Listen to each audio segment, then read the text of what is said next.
Depois que Deus tira o povo do cativeiro do Egito, leva para o deserto e concede 10 mandamentos, dá 10 mandamentos, 10 ordens de como o povo deveria se comportar espiritualmente e moralmente, Deus agora pede que seja separada uma das tribos, ou seja, os descendentes de Levi, sejam separados exclusivamente para prestar culto. E ele passa uma série de regras e determinações de como o culto deveria ser prestado. Esse povo separado, essa tribo separada, ela deveria ser santa. Santidade, né? Ser santo significa ser separado. Então esse povo realmente ele foi separado para cuidar de todos os negócios de adoração, de todo o serviço de louvor, adoração e sacrifício que existiria, que ocorreria ali entre o povo, na tribo de Levi. E o livro de Levítico nos mostra uma série de formas e detalhes e celebrações e sacrifícios e o jeito correto de fazer, o jeito que Deus queria que aquele povo fizesse essas coisas. Se a gente pegar o livro de Levítico e der uma olhada assim, só pelos títulos dos capítulos, a gente consegue enxergar uma série de recomendações, de regras, né, que estão ali descritas. Aí fala os holocaustos, ofertas de manjares, sacrifícios pacíficos, sacrifícios pelos pecados por ignorância dos sacerdotes, sacrifício pelos pecados por ignorância da congregação, sacrifício pelos pecados por ignorância de um príncipe, sacrifício pelos pecados por ignorância de qualquer pessoa, o sacrifício pelos pecados ocultos, até pelo que não se sabia que tinha pecado, né, era possível oferecer um sacrifício. O sacrifício era utilizado para limpar o pecado, para redimir o pecado, né, o sacrifício pelos pecados de ignorância, e vai, né? A lei da oferta pelo pecado, a oferta na consagração dos sacerdotes, a lei da oferta de manjares, a lei do holocausto, a lei das ofertas pela culpa. Deus proíbe comer gordura e sangue, ó, já fazia mal naquele tempo, Deus proibiu. Porção dos sacerdotes, a consagração de Arão e de seus filhos, e uma série de outras regras aqui, ó, deveres e porções dos sacerdotes, leis sobre os animais limpos e imundos, purificação da mulher depois do parto, as leis acerca da lepra, leis acerca do leproso depois de sarado, né, o dia da expiação, imundícias do homem e da mulher, olha só, o dia da expiação, a festa anual, aí vem as festas, né, festa anual das expiações, uniões abomináveis, casamentos ilícitos, isso tudo estava escrito ali no livro de Levítico, mostrando o que Deus aprovava e o que Deus não aprovava. O livro de Levítico é o livro que tem mais discurso direto de Deus falando ao povo. Ele está expressando a sua própria vontade. E a vontade dele está lá em Levítico 11:44, eu sou o Senhor vosso Deus, portanto vós vos consagrareis e sereis santo, porque eu sou santo. E não vos contaminareis por nenhum enxame de criaturas que se arrastam sobre a terra. Lá em Levítico 19:2, de novo temos essa afirmação. Fala a toda a congregação dos filhos de Israel e diz-lhes, santos sereis, porque eu, o Senhor, vosso Deus, sou santo. Essa parte do caráter de Deus, essa característica, né, dele de ser santo e querer de nós a santidade, permanece até os nossos dias. E quando eu paro para pensar que Deus colocou nesse livro de Levítico, ele fez questão de registrar as regras, as formas, como deveria ser prestado o culto, eu fico imaginando o que nós estamos fazendo nos nossos dias? Será que a gente tem prestado um culto agradável a Deus? Ou será que a gente tem buscado nos agradar, nos divertir, nos deleitar com o culto que estamos teoricamente oferecendo a Deus? Eu digo teoricamente porque se eu estou cultuando a Deus, Ele é o objetivo do meu culto. Ele é que tem que ser agradável. Agora, se eu estou cultuando a Deus, cantando a música que eu prefiro, do jeito que eu prefiro, do jeito que mais me agrada, ou do jeito que atrai as pessoas. Olha, eu vou cultuar a Deus, mas tem que ser com hinos, não gosto de cântico. Ou eu vou cultuar a Deus com cânticos. Hino é coisa de velho, né? Eu vou cultuar a Deus, mas olha só, a gente podia ter um ambiente preto, escuro, com fumacinha, luzinha. Será que isso é, de fato, um culto a Deus? Ou será que eu estou tentando inserir no culto a Deus elementos que chamem a atenção de pessoas, para encher a igreja, para atrair mais gente, para que seja mais agradável? O culto não tem que ser agradável a mim. O culto não tem que encher a igreja. O culto não tem que... As pessoas não têm que gostar do culto. Quem tem que gostar do culto é Deus. E a gente deve fazer isso da forma como Ele quer, da forma como Ele gosta. Ele é o foco. Ele é o nosso objetivo. E como nós, muitas vezes, não só com relação à música, não só com relação ao ambiente, muitas vezes a gente não gosta do que ouve, não acha que foi legal, não acha que fulano prega bem ou prega mal. Não importa se prega bem ou prega mal. Se ele está sendo usado por Deus, Deus vai trazer ao seu coração a sua vontade, a sua palavra, o seu desejo, e você vai entender com bom português ou com português péssimo, com uma pessoa extremamente culta ou com uma pessoa que não é culta. Claro, é óbvio, precisamos buscar sempre fazer as coisas da melhor maneira possível. Vamos estudar, vamos aprender o português, vamos falar corretamente, vamos aprender a fazer uma boa exegese, vamos aprender a ler e interpretar a Bíblia, vamos aprender a fazer as coisas de forma correta. Mas isso não impede que Deus use o inculto, o que não tem o português excepcionalmente bom para transmitir a sua palavra, a sua verdade. Não estou dizendo que a gente deve, que não tem importância sim, que o que for dito, seja dito da melhor maneira possível. Mas muito mais importante do que se preparar para falar, do que falar um bom português, preparar para falar o português corretamente, é se preparar para ser usado por Deus. Isso é muito, muito, muito mais importante. Mas veja que em Levítico, Deus descreve as formas corretas de adoração. Eu imagino que se Deus descreve a forma correta de adoração, é porque existiam formas erradas de adoração. Né? Será que existem formas erradas de adoração? Existem. Cada vez que a gente busca fazer algo para alguém do nosso jeito e não do jeito que a pessoa quer, talvez eu não esteja querendo agradar a pessoa, talvez eu esteja querendo agradar a mim mesmo. E eu não sei se eu vou atingir o resultado desejado quando eu faço essas coisas.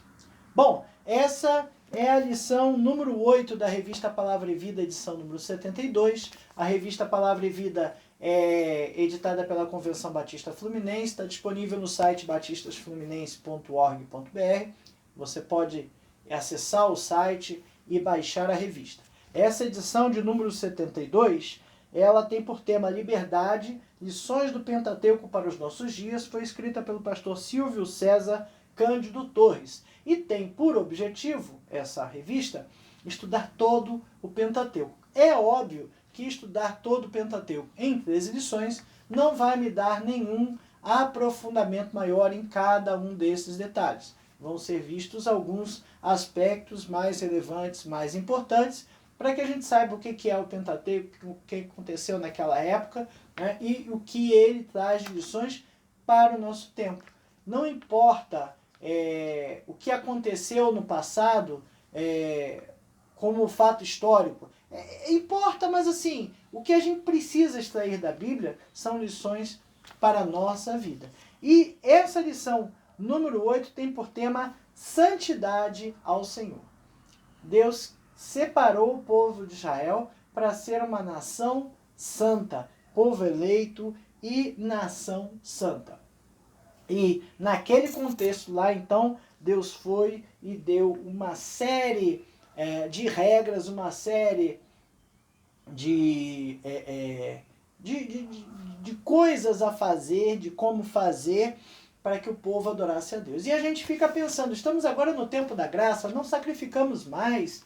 Esse negócio de comer animal impuro, já não é mais assim, né? E o que o livro de Levítico nos ensina no tempo de graça? Tem várias lições que podemos extrair dela.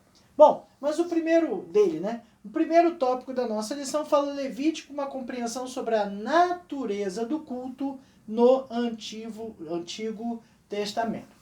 A palavra Levítico tem por significado o que pertence aos levitas, né? O livro de Levítico, eu já falei aqui, é uma série de normas, de preceitos que deveriam ser estritamente observados pelos filhos de Levi, pela tribo de Levi. Levi foram um dos filhos de Jacó, né? Que deu origem, foram 12 filhos, deram origem a 12 tribos, claro, tinha meninas que não eram contadas naquela época, as mulheres não eram contadas, então as tribos eram 12, os 12 homens, por assim dizer, né? E a tribo de Levi foi separada, então, nesse momento, para o culto, para a adoração, para o sacrifício. E mais à frente a gente vai ver, não sei se será abordado aqui na série de estudos, a tribo de Levi não tinha terreno. Quando a terra foi dividida, quando foi ocupada e dividida, a tribo de Levi não ficou com nenhum terreno. O terreno todo foi dividido em 11, né, em 11 partes. E a tribo de Levi era sustentada pelas outras 11 tribos. Ela não trabalhava, ela não fazia trabalho para ter renda monetária e ter sustento. A tribo de Levi era sustentada pelas outras 11 tribos, porque ela era estritamente dedicada ao louvor, à adoração, aos sacrifícios. Esse texto de Levítico nos dá uma compreensão de como era o culto, como era a natureza do culto no Antigo Testamento. As orientações contidas no livro de Levítico, que também já falei, eram orientações de Deus. Ele disse como ele queria que o culto fosse feito, né? E Deus queria que o povo fosse composto, fosse uma nação constituída de sacerdotes santificados. Na realidade, Deus queria que todos da tribo de Israel fossem capazes, estivessem em condições de assumir um serviço semelhante a esse serviço sacerdotal. Eles precisavam observar a lei, precisavam observar tudo que estava escrito aqui para que eles tivessem condições de, até se fosse o caso, fazer. Claro que não ia fazer, era proibido para as outras tribos, mas Deus queria uma nação santa. O que Deus quer de nós no nosso dia a dia? Será que será que Deus quer de nós que a gente viva uma vida mais ou menos, fazendo as coisas do jeito que dá? Ou será que Deus quer de nós que sejamos santos? Né? Muitas vezes a gente olha ali o pastor, olhe um líder da igreja, olha, aquele irmão ali é irmão santo, aquele irmão é ungido, aquele irmão é isso, aquele irmão é aquilo. Tá, e você? E eu? Não somos? Por que não somos? O que falta para ser? O que falta para se santificar? O que falta para estar mais perto de Deus? Precisamos ser santos. Precisamos ter santidade. Precisamos buscar isso no dia a dia. Precisamos fazer disso um costume em nossas vidas. E se a gente fizer um rápido resumo, né, dos livros que vimos até agora, em Gênesis a gente vê o aparecimento do pecado. E já em Gênesis a gente vê a consequência do pecado. Então, Gênesis, o pecado e a sua consequência. Mais tarde, até mesmo quando Deus promete a Abraão que dele sairia uma grande nação, Deus fala a Abraão que o povo ficaria 400 anos escravizado por outro povo. Né? Então, Deus sabia disso, falou com Abraão, ficou 400 anos, e aí vimos em Êxodo a liberdade. Então, o pecado em Gênesis, com a sua consequência, separação de Deus e tudo que a gente sofre até hoje por causa do pecado. Êxodo, a questão da liberdade. Né? Deus tirou o seu povo da casa da servidão, tirou da escravidão. E na sequência renova a promessa de uma posse de uma terra prometida, e no livro de Levítico ele vem falar de santidade e obediência a Deus. Perceba que essa sequência de fatos aponta para o plano de salvação de Deus.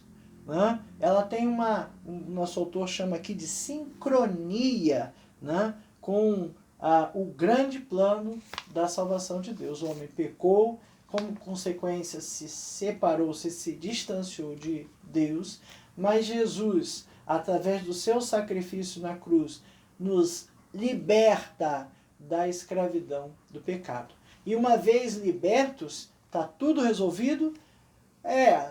Mas devemos obedecer e ser santos. Nós devemos obedecer e ser santos. Olha, todos esses livros, ao longo de anos de história, né, narram e mostram esses pontos para nós e para toda a humanidade. Né? No Gênesis e no Êxodo fala de pecado e redenção, Levítico, santificação. A maneira como o homem pode caminhar em comunhão e santidade com Deus. Deus quer que caminhemos com Ele em comunhão e em santidade. Santidade, já falei, ser separado, fazer as coisas certas sempre. E comunhão, estar sempre junto com Deus, estar sempre em contato com Ele, estar sempre com um íntimo relacionamento, conversando com Deus o tempo todo, sabe? A gente está em comunhão com alguém quando a gente está junto com essa pessoa o tempo todo. E junto, e conversando, e trocando ideias e compartilhando coisas. Deus quer que estejamos em comunhão com Ele e vivamos em santidade. E por isso nos leva ao segundo tópico, né? O livro de Levítico tem orientações para o culto, né? Está lá escrito como o culto deve ser. Será que a gente tem hoje um livro que diga como o nosso culto cristão deve ser? Né? Na Bíblia nós não temos isso tão amarrado assim. Mas em Levítico tinha instrução do Senhor para o ofício, para o trabalho dos sacerdotes e dos levitas. E esse trabalho, ele era no tabernáculo, era no templo. Né? Deus mudou um pouquinho o conceito das coisas ao sair do Egito. No Egito, a adoração era uma coisa que acontecia de forma familiar. O povo, nas suas casas, ensinava a lei, que na época só existia a lei, alguma coisa de profetas. O povo ensinava nas suas casas a lei, e era uma coisa familiar, era uma coisa dentro do seio patriarcal. Mas agora, Deus instituindo a sua regra, Ele manda o povo montar o tabernáculo, uma estrutura móvel, como se fosse uma tenda móvel, um prédio. Né? E esse tabernáculo tem o Santo dos Santos, tem o lugar santo e santíssimos, o Santo dos Santos, e lá tinha a Arca da Aliança, que representava a presença de Deus, tinha o altar dos holocaustos, as pias, local para cada coisa ali dentro. Né? Era um local organizado para se prestar a adoração. Como o povo estava no deserto, então era uma estrutura móvel. Né? Eu fico imaginando que esse tabernáculo era semelhante a essas estruturas, esses palcos que se mostram, não nesse formato, mas o processo semelhante. Né? Às vezes a gente tem um evento numa determinada localidade, se monta ali com estruturas de ferro um palco, e aí acontece o evento, e aí vem os caminhões todos e retiram a lona, retiram a estrutura de ferro e transporta para outro lugar. Eu, vendo aqui a descrição de como era o tabernáculo, eu fico imaginando uma situação semelhante. Monta-se tudo e aí presta-se culto por 1 mês, 2 meses, 3 meses. Vamos sair daqui, vamos nos direcionar para outro lugar. Desmonta tudo, carrega e monta tudo de novo. Mas o culto agora era uma atividade coletiva. E quem pediu isso, quem mandou que fosse assim, foi Deus. E eu fico... Né? Novamente, uma palavra que às vezes um termo que eu uso muito, eu fico imaginando pessoas hoje que não querem ir à igreja, que podemos prestar o culto de casa. De fato podemos, né? De fato podemos prestar o culto em casa, não há um impedimento para isso, mas o próprio Deus quis que a adoração passasse de algo que se realizava em casa para algo que passou a se realizar em um local apropriado e específico. Não quer dizer que a igreja, o templo, é sagrado, Deus mora lá, eu vou lá ver Deus. Não é isso. Né? Podemos sim cultuar de casa.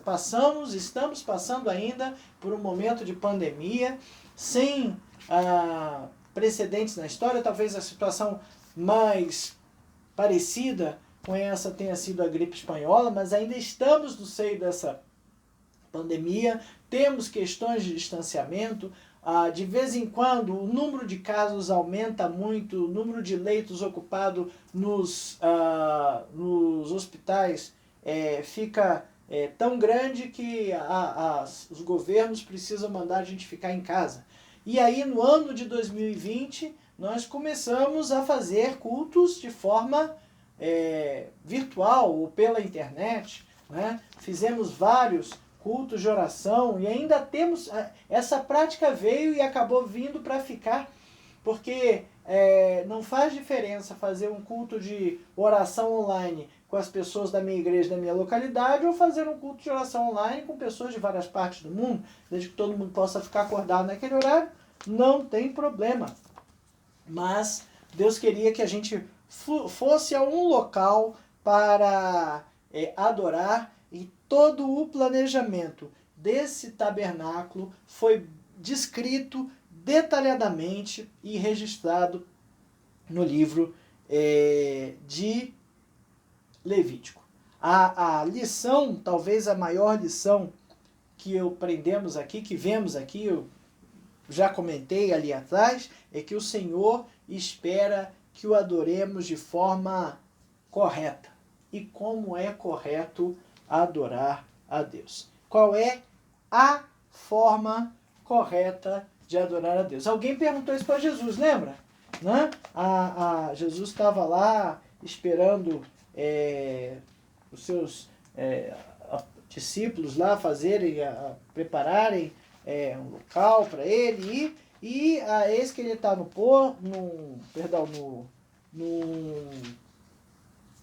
poço, né? E aí vem a mulher samaritana. Os samaritanos e os judeus não se falavam, não eram amistosos uns com os outros. Jesus puxa assunto, e aí água da vida, se soubesse quem eu sou, pediria a água da vida. E a mulher: veja o que és profeta, né? E aí ela pergunta, né? Eu vou até, os versículos que estão aqui são 23 e 24 de João 4, mas eu vou ler um pouquinho antes, né? Então a mulher samaritana: como sendo tu judeus pede, replicou Jesus: conhecer, beber dessa água,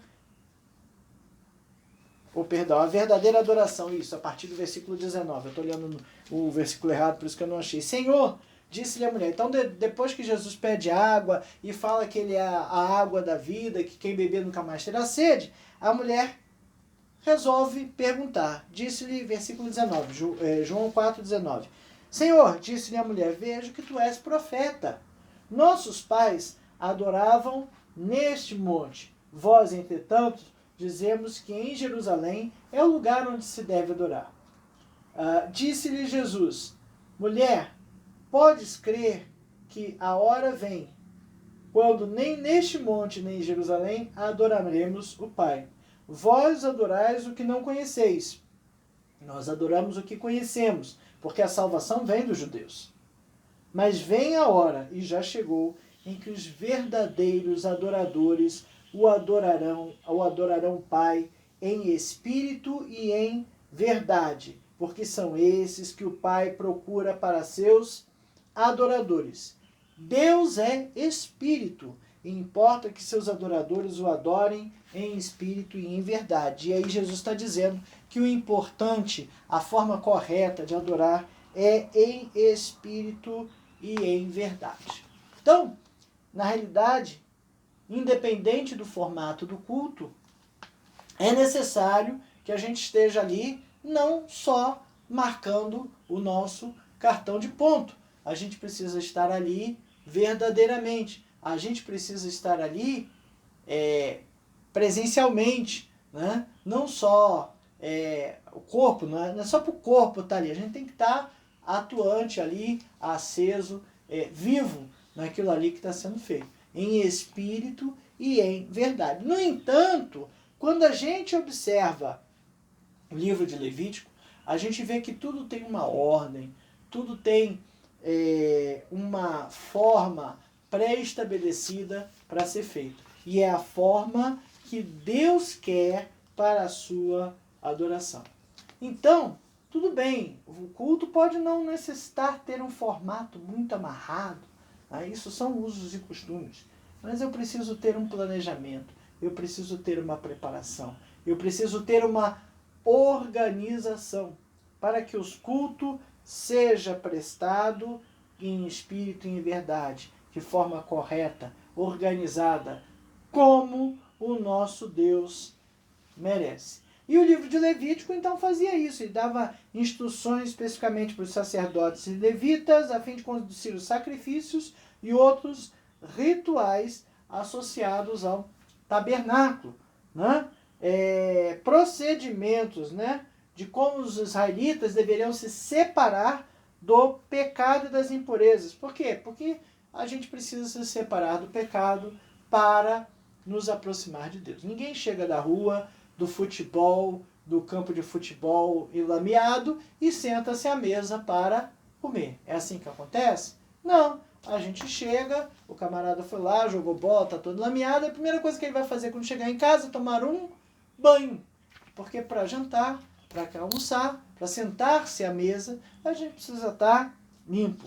E para chegar a Deus, nós precisamos estar limpos. Nós temos que ser santos, temos que ser limpos perante Deus. Então precisamos buscar isso. Mas Saulo, eu não vou conseguir ser santo, ser limpo, ser puro e não pecar de jeito nenhum o tempo todo. Não, eu sei. Deus também sabe. Deus também sabe. Só que nós precisamos buscar. Há uma diferença entre ser completamente. Eu não consigo ser completamente, então não vou ser. Mas eu posso e devo buscar. Né? E como se santificar? Então lá em Levítico 17:11, diz assim: porque a vida da carne está no sangue.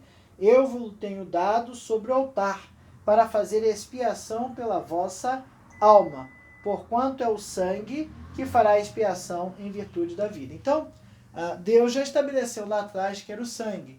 O sangue, sim, que faria a expiação dos pecados. A pessoa não consegue? Não consegue. Eu não consigo ser totalmente puro. Eu peco, e peco muito. Peco demais até. Muito mais que deveria. Busco acertar o máximo possível, mas mesmo buscando acertar, eu peco muito.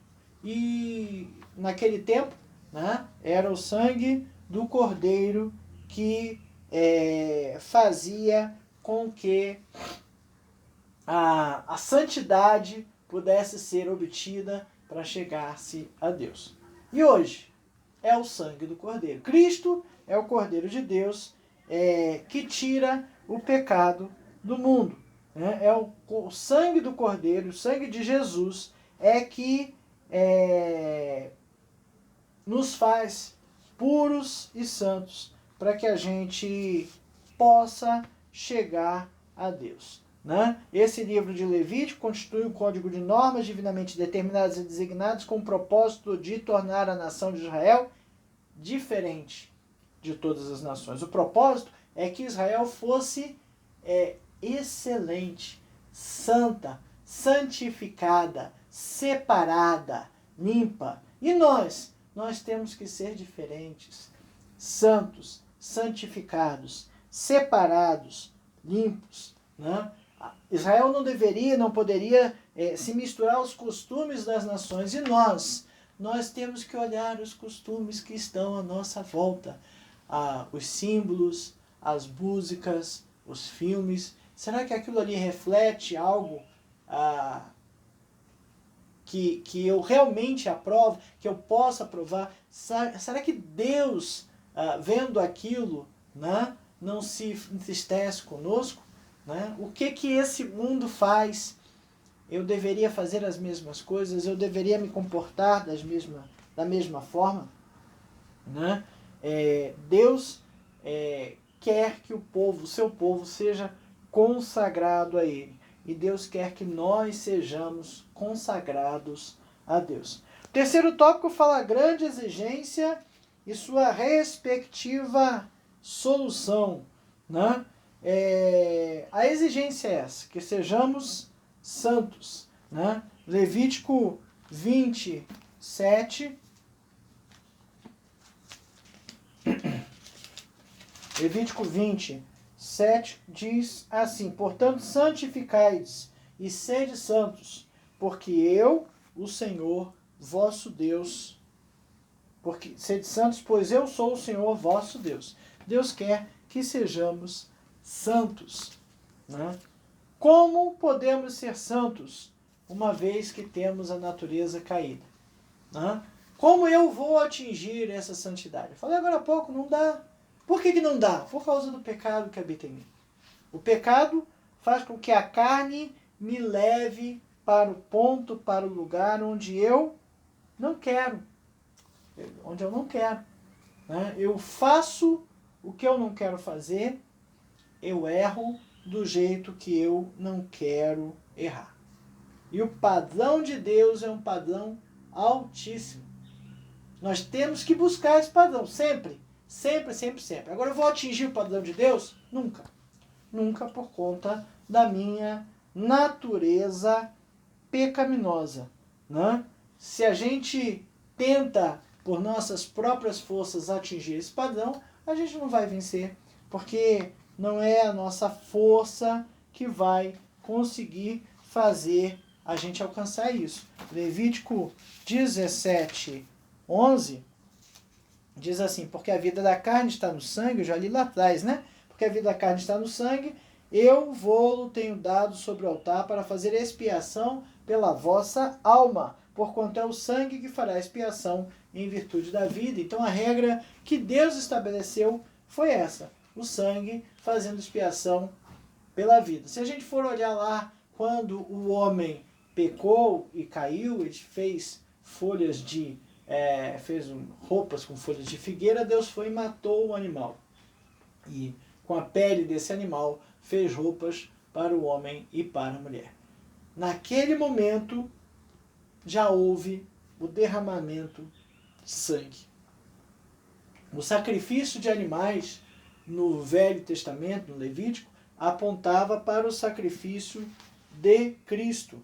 E João 1:29, João indo ter com Jesus, né, encontra Jesus, e aí ele reconhece algo soberano. No dia seguinte viu João a Jesus no que vinha para ele, e disse: Eis o Cordeiro de Deus que tira o pecado do mundo. João já estava identificando ali, né? O pecado do mundo seria retirado apenas pelo sangue de Cristo na cruz. Se era necessário, como diz Levítico 17:11, que sangue fosse derramado para a remissão de pecados, Jesus veio para derramar o seu sangue para a remissão definitiva dos nossos pecados. Quer dizer que depois eu não peco mais? Peco, mas eu não preciso mais sacrificar animais, porque o seu sangue derramado na cruz já foi suficiente para nos dar salvação. Precisamos sim buscar o perdão dos nossos pecados indo a Cristo e confessando os nossos pecados diretamente a Jesus. O sangue, o sacrifício, os sinais do Velho Testamento apontam diretamente para Jesus Cristo e o seu sacrifício. Ele sim nos dá a capacidade de estarmos limpos e chegar à presença de Deus. Claro, primeiro eu preciso confessar, eu preciso lembrar do meu pecado, preciso pedir perdão a Deus, né? E eu preciso modificar meu jeito de ser. Se eu não modificar meu jeito de ser, continuo pecando, né? O Velho Testamento todo já apontava então para o sacrifício de Cristo e para o Cordeiro de Cristo, que é o nosso Redentor. Bom, e hoje, o que Levítico representa? Né? Tem o nosso escritor aqui, aponta um autor, Andrew Bonar, né, que fala aqui que não tem outro livro na Bíblia em que a gente encontre tantas palavras proferidas pelo próprio Deus. Quando a gente recebe um documento, uma carta escrita por alguém importante, a gente para olhar aquele documento, aquela carta e entender muito bem o que está escrito. O que aquela pessoa quis dizer, por que ela disse aquilo. Essa pessoa é importante, escreveu para mim, eu vou dar atenção a ela. Deus escreveu o livro de Levítico, né? Inspirou homens para escrever, né? E existe uma importância grande em a gente estudar e entender o que está ali no livro de Levítico, né? A gente precisa entender ele com interesse e devoção. Claro, parece ser uma leitura extremamente pesada, né? A gente vê lá ofertas, sacrifícios, purificação, as festas religiosas. E aí quando eu falo que é para ler o livro de Levítico, é para quê? Para fazer isso hoje? Entendi não, né? Tem que fazer tudo. Qual o objetivo de eu entender todo o livro de Levítico, né? É difícil, talvez, a gente interpretar, entender de uma forma correta, de uma forma que nos traga alguma informação útil. Mas a gente precisa entender esta situação das regras, né? Existiam regras para adoração. Existia um jeito que Deus gostava de ser adorado. Se ele colocou regras, é porque ele queria dar um norte, queria dizer como fazer. E nesse contexto desse povo do Antigo Testamento, né, eles não tinham muito rumo, não sabiam o que fazer. E Deus vem, então, orienta, direciona bem isso aí. Né? Pode ser que você não ache, né, ou as pessoas não achem o livro de Levítico muito adequado para a sociedade moderna. Aliás, esses dias a gente ouviu um pastor falando algo, eu acho que estava em Deuteronômio, não estava em Levítico, mas era uma regra dessa moral que existia, e ele dizendo que a Bíblia precisava ser ressignificada, reescrita, refeita, porque aquilo ali não se aplicava mais. Entenda que ali tem uma série de leis morais, né, e que buscavam resolver as relações entre as pessoas e as relações das pessoas com Deus. Né? A nossa relação com Deus, o Senhor nos vê como um todo. Né? Deus não vê a gente só na hora que a gente entra em oração ou entra na igreja para prestar culto. A nossa vida, a nossa existência, toda a nossa existência, para Deus é uma coisa só. Deus quer que a gente tenha um comportamento único para a nossa vida toda.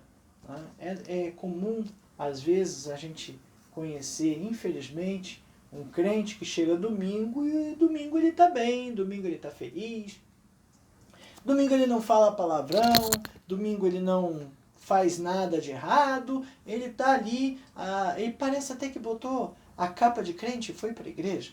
Né? Mas Deus não olha a gente no contexto só da igreja. Ele olha no contexto da igreja. Mas ele olha no nosso contexto de existência. Do trabalho, da família, da adoração, do todo. Nós temos que ser santos em tudo. No trabalho, com os colegas tentando fazer as coisas erradas. Meu Pai, Senhor, me ajuda, eu não quero fazer desse jeito. Desse jeito está errado, eu não posso ir por esse caminho. Olha, em casa, fulaninho, enfim, me irritando, eu quero vou perder, né, as estribeiras, né? O Senhor me dá paciência, porque se me der força eu quebro a cara dele. Não é isso? Não, às vezes é assim em casa, né? Na escola, com colegas querendo fazer coisas erradas e querendo a sua adoração. Enfim, em todos esses ambientes, na igreja também. Na igreja também a gente tem problemas de relacionamento com alguns irmãos, há algumas situações que dificultam, né, e colocam empecilhos para a nossa adoração. Mas Deus quer de nós a santidade em todas as áreas. Ele quer uma relação, nós tenhamos uma relação com Ele. 24 horas por dia, 7 dias por semana, o tempo todo. Precisamos estar com Deus e nos relacionar com Ele o tempo todo. Precisamos falar com Deus o tempo todo. Como tem sido o meu relacionamento com Deus? Como tem sido o seu relacionamento com Deus? Será que a gente tem tido esse tempo? Será que a gente tem dedicado esse tempo a Deus, né, para pensar e agir? Deus é santo e quer que a gente seja santo. E essa santidade deve ser uma coisa prática. Veja, eu não consigo maturidade cristã se eu não treinar maturidade cristã, não consigo santidade se eu não treinar santidade. Mas o que é treinar santidade? Identificar onde eu estou errando e buscar acertar. Isso vai crescendo aos poucos. E o que eu errei? Pede perdão a Deus. Pede perdão a Deus. E bola para frente. Tenta acertar de novo. Se arrependa. Se arrependa, não adianta só pedir perdão. É arrepender e pedir perdão para Deus. E aí buscar acertar. Isso é uma prática. Isso é algo que a gente tem que fazer no dia a dia. Agora não se assuste. Porque fazendo isso, você será uma pessoa diferente. Não diferente para melhor só, né? Mas assim, diferente, destoante da sociedade. Diferente para melhor, sim, mas será destoante da sociedade. E a sociedade, meu querido, vai reclamar. Vai reclamar. Né? Ah, você é certinho, você quer fazer tudo certinho. Desse jeito fica difícil, né? Então, veja que a gente precisa, assim, buscar acertar. Teve uma lição que eu ensinei e o título, acho que foi da outra revista, né? E estava lá, Vivendo Acima da Média. Nós, para sermos santos, estaremos acima da média, né? E não tem jeito. Fazer a vontade de Deus é estar acima da média. A vida pertence a Deus e por essa razão jamais devemos pensar que podemos deixar Deus à margem do que estamos fazendo. Ele tem interesse em tudo aquilo que nos envolve. Ah, mas é uma decisão sentimental. Ele sabe melhor do que você o que é melhor. Ah, mas é uma decisão profissional. Ele sabe melhor do que você o que é melhor para o seu trabalho. Ah, mas é uma decisão na escola. Então, ele sabe melhor do que você qual decisão tomar. É uma decisão na igreja. Ele sabe melhor do que você que decisão tomar. Então, leve a ele. Busque a Deus quando tiver decisões a tomar. Busque estar na presença dele, buscar a presença dele, ouvi-lo, né? Mas ouvir a voz de Deus, Deus fala conosco, sim, de diversas formas. E essas formas a que você vai ouvir, vai ser aquela que está mais adequada a você. Deus vai falar, sim, com você. Envolva ele em todas as decisões, as grandes e as pequenas. Por quê? Porque ele tem interesse, sim. Ah, mas é perda de tempo.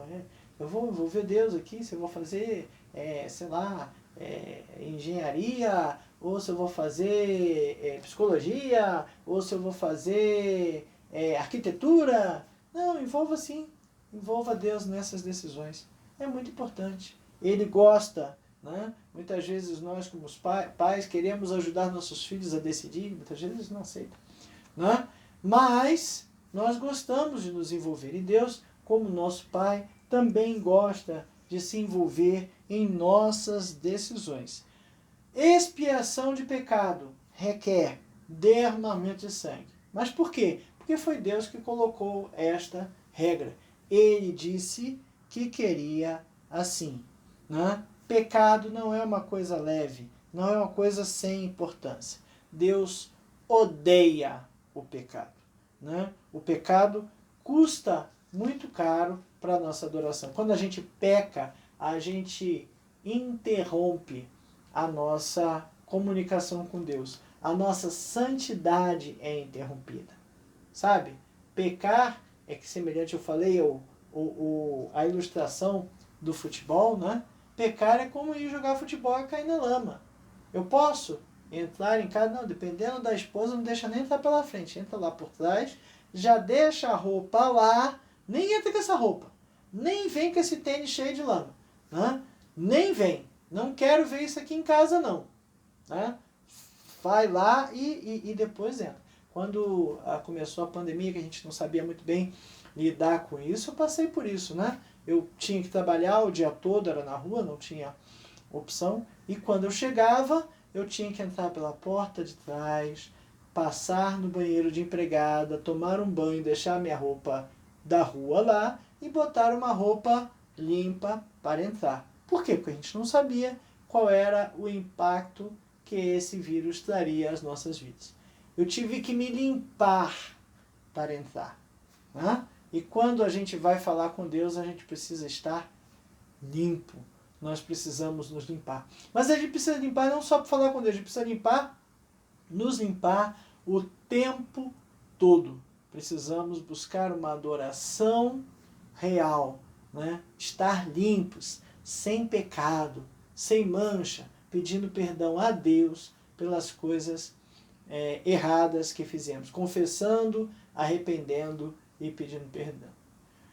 Que Deus nos abençoe e nos ajude a prestar a Deus um perfeito culto, uma perfeita adoração, porque o nosso Deus é perfeito e não merece outra coisa senão um culto totalmente perfeito. E o culto perfeito não está aqui, não está no formato, não está nas coisas que eu faço. O culto perfeito vem do coração. E importa que seus adoradores o adorem em espírito e em verdade. Que Deus nos ajude a assim proceder.